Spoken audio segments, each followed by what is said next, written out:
شاید ہم ناکام ہیں اس حوالے سے کہ ہم نے ممبروں سے وہ علم نہیں دیا. سارا دن مجلس ہوتی ہے، ایک حدیث نہیں پڑھی جاتی. سارا دن مجلس ہوتی ہے، قرآن کی 4 آیتیں نہیں پڑھی جاتی. کہ شیعوں کا قرآن سے کوئی تعلق نہیں ہے. راستی کہہ رہے ہیں کیا ہمارا حدیث پیغمبر سے کوئی تعلق نہیں ہے؟ گھنٹہ کھڑا ہو کر میں باب دادے نانی کی کہانیاں سناتا رہوں وہ زیادہ فائدہ مند ہے، یہ جعفر صادق کا فرمان سنو وہ زیادہ فائدہ مند ہے. یاد رکھیے گا میرے بھائی اور دوستوں، ان خولوں سے نکلیے. آپ اپنی نسل کو بھی یرغمال بنا رہے ہیں. علی جیسا امام جس کی شدت سے یہ خواہش تھی کہ میرے شیعہ تک میرے علم کا خزانہ پہنچ جائے. کل سمجھیں دے بیٹھے جو کوئی نہ شدت سے خواہش تھی کہ میرے شیعوں تک ہمارے گھر کے علم کا خزانہ پہنچ جائے. آپ جانتے ہیں دنیا نے بڑی پابندی لگائی آل بیت پر. ہمارے یہاں پڑھ دیا جاتا ہے نا کہ واقعہ کربلا کے بعد جب آل رسول کا قافلہ شام سے لوٹا تو وہ فتح یاب ہو کے لوٹا. فتح یاب ضرور ہوا لیکن تکلیفیں کم نہیں ہوئی. سب سے بڑی تکلیف سید سجاد کے لیے یہی تھی.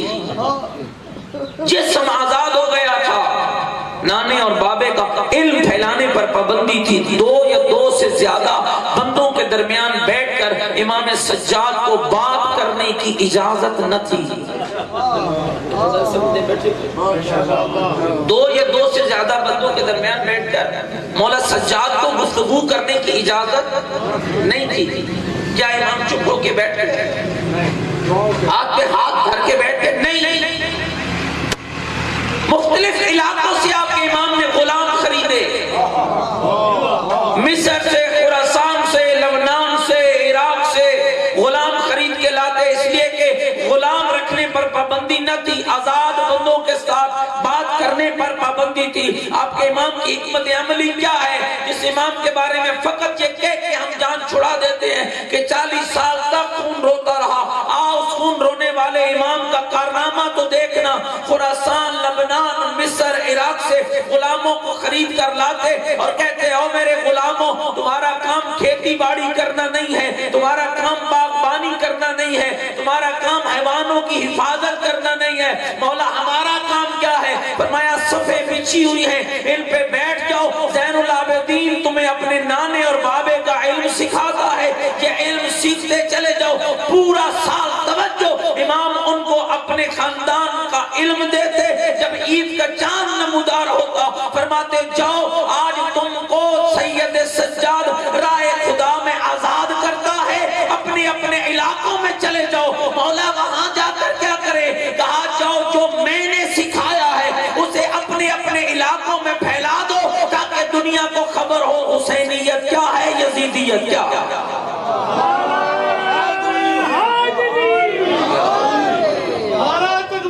اللہ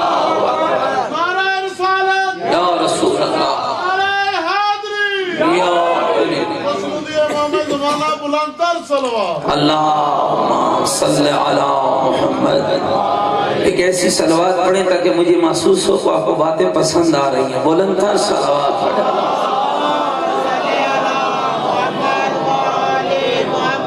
یہ آپ کے ائمہ کا کارنامہ. اور جب امام صادق نے کی اسلامی یونیورسٹی بنائی، یہ دیکھیے ہمارے ممبروں پہ یہ بیان نہیں ہوتا ہے، اسلام کی پہلی یونیورسٹی دور پیغمبر میں نہیں بنی. میں شیعوں کی بات نہیں کر رہا، عالم اسلام کی پہلی یونیورسٹی. ہمارے اہل سنت بھائیوں کے سب سے زیادہ پاکستان میں جس امام کے مقلد ہیں وہ امام ابو حنیفہ کے، شاید جن کا نام بھی بہت ساروں کو یاد نہیں ہے. ابو حنیفہ ان کی کنیت ہے، نام ہے نعمان بن ثابت. اور جانتے ہیں یہ کون تھے؟ جعفر صادق یونیورسٹی نہ بناتے تو نعمان بن ثابت بھی امام نہ بنتا. یعنی امام اعظم بھی اگر دنیا کا تیار ہوا ہے تو جعفر صادق کی یونیورسٹی میں تیار ہوا ہے. گھبرائے کنے میں بیٹھے تھے. اور یہ کمال ہے آپ کے آئمہ. جب امام محمد باقر علیہ السلام نے، اور دیکھیے کتنا خوبصورت سما تھا. بنو عباس اور بنو امیہ حکومت کے لالچ میں تلواریں تانے ہوئے ایک دوسرے کی خون کی ندیاں بہا رہے تھے. محمد باقر اور جعفر صادق اپنے نانے کا دین پھیلا رہے تھے اور زمانے والوں کو بتا رہے تھے تخت کے لیے لڑنا اسلام نہیں ہے، محمد کے دین کو پھیلانا یہ عین اسلام ہے. پہلے یونیورسٹی اسلام کی گھبرا تو نہیں ہے میری بات. کس نے بنائی ہے؟ امام جعفر صادق. اور آپ حیران ہوں گے اگر آپ تھکے نہیں بیٹھے تو میں تھوڑی ہسٹری سنا دوں آپ کو. سارے سننے کے لیے آمادے ہیں. امام کی یونیورسٹی کی ہسٹری کیا ہے؟ 4000 شاگردوں کی ایک کلاس. 4000 شاگردوں کی ایک کلاس امام کی یونیورسٹی میں لگتی تھی. 4000 شاگردوں کی ایک کلاس. اور جس یونیورسٹی کی عظمت یہ ہے ریاض الجنہ میں روضۃ من ریاض الجنہ. امام نے جو اسلامی یونیورسٹی بنائی ہے وہ ریاض الجنہ میں بنائی ہے.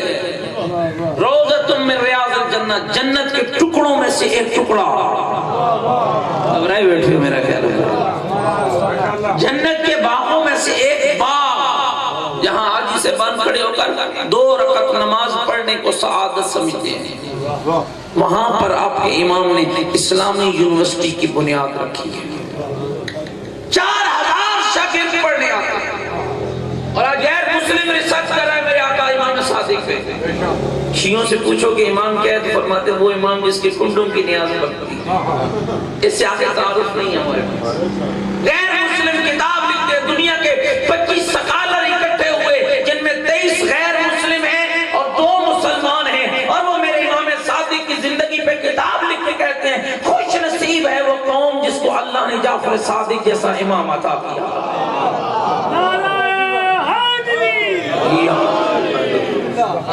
عام شخصیت خوش نصیب ہے وہ قوم جس کو اللہ نے جعفر صادق جیسا. میری طرف توجہ رکھیے گا بھائی، بندے آتے رہیں گے.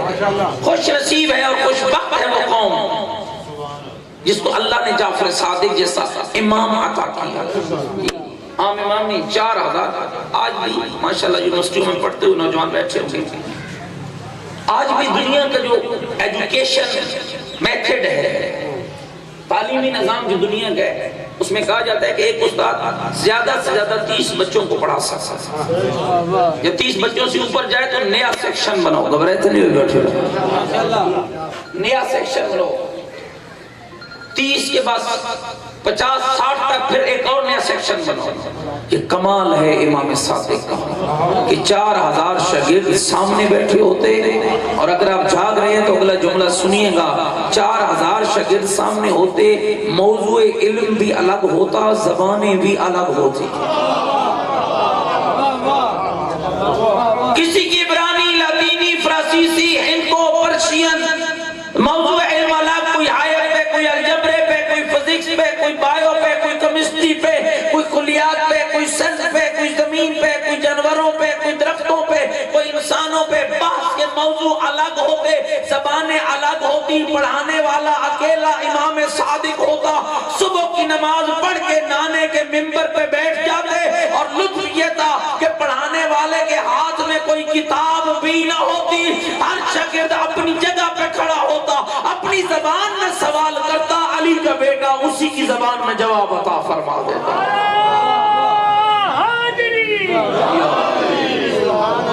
گھبرا تو نہیں ہے میری بات. اب امام صادق کے شیعہ کو نہج البلاغہ پڑھنا نہ آتی ہو، قرآن پڑھنا نہ آتا ہو، فقہ آل محمد سے آگاہ نہ ہو تو یہ ڈوب مرنے کا مقام ہے. یہ حسین زندہ باد کہنے کا مقام نہیں. اس زبان سے حسین زندہ باد اچھا نہیں لگتا ہے جو حسین کے بیٹے جعفر صادق کی فکر نہیں جانتا. گھبرا تو نہیں کہ میری بات. پہلی یونیورسٹی امام نے بنائی ریاض الجنہ میں. دوسری یونیورسٹی میرے امام نے بنائی مسجد کوفہ میں، جس کے اندر 900 کلاس لگتی تھی. 100 کلاس بولو بھائی، گل سمجھیں دے بیٹھے تو تھوڑا لگاؤ میرے میں. کتنے 100 کلاس؟ 900 کلاس. اب خود عقل مند بندے بیٹھے ہو، غور کرنا. جہاں 900 کلاس ہو وہاں استاد کتنے چاہیے؟ اگر ایک کلاس کو ایک استاد دے تو 900 تو کم از کم چاہیے، گھبرائے تو نہیں بیٹھے میری باتوں سے، کلاس 900 ہے تو استاد کتنا چاہیے؟ 900 چاہیے۔ تو میرے بھائیوں، عظمت امام صادق پر اس سے بڑا جملہ کوئی نہیں کہہ سکتا ہوں۔ میرے امام جب 900 کلاسیں لگتی تھی امام کی یونیورسٹی میں، تو کمال یہ تھا اس یونیورسٹی کا کہ 900 کا 900 استاد جب پڑھانے بیٹھتا پہلا جملہ یہ کہتا، او میرے شاگردوں جو تمہیں پڑھانے لگا ہوں یہ میرا کلام نہیں، سمیت عن جعفر ابن محمد، یہ میں نے محمد باقر کے بیٹے جعفر صادق سے سنا ہے جو تمہیں پڑھانے چلا۔ اور امام کے شاگرد بھی کمال کے تھے جی، ان میں کوئی بہلول دانا تھا، بیچارے کی قسمت بڑی ماڑی تھی جو ہمارے ہتھے چڑھا، ہمارے ممبروں نے اس کو دیوانہ بنا دیا، مٹی کی ڈھیریاں رکھ کے بچوانا شروع کر دی، ہٹیاں کھلوا ڈالی، ہٹیوں پہ مٹیاں بیچنے والے کو بہلول نہیں کہتے۔ امام کے زندان میں جانے کے بعد مذہب آل محمد پھیلانے والے فقیہ کو بہلول کہتے ہیں۔ کل سمجھیں دے بیٹھے ہو یا کوئی نہ؟ فقیہ مذہب آل بیت عام شخصیت نہیں ہے۔ ایک شخص بیٹھا درس دے رہا تھا، ذرا اشارہ سمجھنا، ایک شخص بیٹھا درس دے رہا تھا اور کہہ رہا تھا کہ میرا جعفر صادق سے اختلاف ہے۔ کیا اختلاف ہے تیرا؟ کہنے لگا کہ جعفر صادق یہ کہتے ہیں کہ اللہ نے شیطان کو آگ سے پیدا کیا ہے اور اسے آگ میں ہی ڈالے گا۔ آگ کو آگ کیا کہے گی؟ دھوکہ تو بندہ دے دے بھئی اب کیا کچھ بھی نہیں آتا بھئی ہت کوئی لچا کہ بے آگے سڑ چھوڑ چکیا تھی کچھ پہلا نظریہ یہ کہ جعفر صادق کہتے ہیں کہ شیطان آگ سے بنا ہے اور اسے اللہ آگ میں ڈالے گا۔ ایک گل میں نہ منتا بہلول چپ کر کے سنتا رہا، پر اتنی چپ نہیں ہے جی میں تو سن چپ ہو بیٹھے ہو۔ دوسرا نظریہ کہنے لگا کہ جی امام صادق یہ کہتے ہیں کہ انسان اچھائی اللہ کے ذریعے کرتا ہے لیکن برائی خود کرتا ہے، یہ ممکن نہیں ہے۔ خیر و شر من اللہ تعالی، برائی اور اچھائی دونوں اللہ کا راستہ ہے۔ کل سمجھیں دے بیٹھے کا تیسرا اختلاف جعفر صادق سے میرا یہ ہے کہ وہ کہتے ہیں خدا ہے لیکن نظر نہیں آتا، وہاں کی جڑی شے نظر نہ آوے وہی کوئی ہوندی ہے۔ گل سمجھیے کتنے؟ 3 نظریے امام صادق سے اختلاف۔ شیطان آگ ہے اللہ آگ میں ڈالے گا میں نہیں مانتا، اس لیے کہ آپ کو آپ کچھ نہیں کہتے۔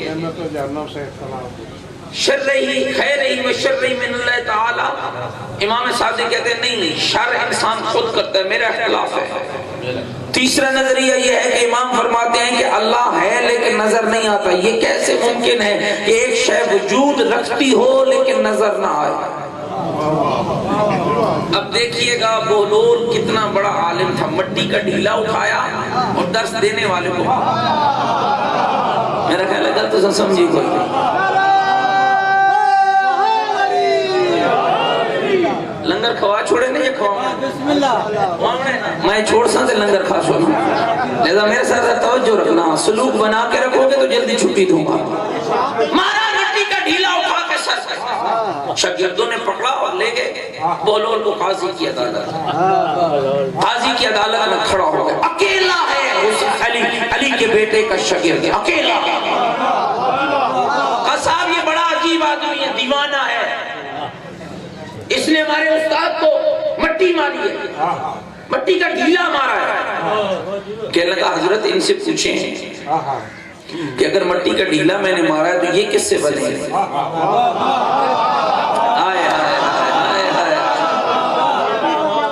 اگر میں نے مٹی کا ڈھیلا مارا ہے تو سرکار یہ کس سے بنے ہیں؟ مٹی سے، مٹی کو مٹی کیا کہتی ہے؟ پاگل ہو گئے ہو، سر پہ پھوڑا آ گیا ہے، میرا سر سوج گیا، تو کہتے ہیں مٹی کو مٹی کیا کہتی ہے؟ کہا سرکار جب آپ کو آپ کچھ نہیں کہہ سکتی تو مٹی کو مٹی کیا کہہ سکتی ہے؟ یہ لوگ تھے جن کو امام صادق کی یونیورسٹی میں جو پرواز مٹی کو مٹی کیا کہہ سکتی ہے؟ اچھا صاحب مان لیا ان کو تکلیف ہو گئی ہے، ان کو سب کچھ ہوا ہے، یہ مجھے درد دکھائیں. تو درد سمجھی ہوئے حضور ان سے کہیں کہ مجھے درد دکھائیں، میں جرم تسلیم کروں گا. کہ دیوانے ہو گئے اور درد بھی کبھی نظر آتا ہے. کہا پھر مانو نا میرے امام کے کلام کو، اگر درد ہوتے ہوئے نظر نہ آئے تو وجود رکھتا ہے، تو میرا اللہ بھی ہوتے ہوئے نظر نہ آئے تو وجود رکھتا ہے. اللہ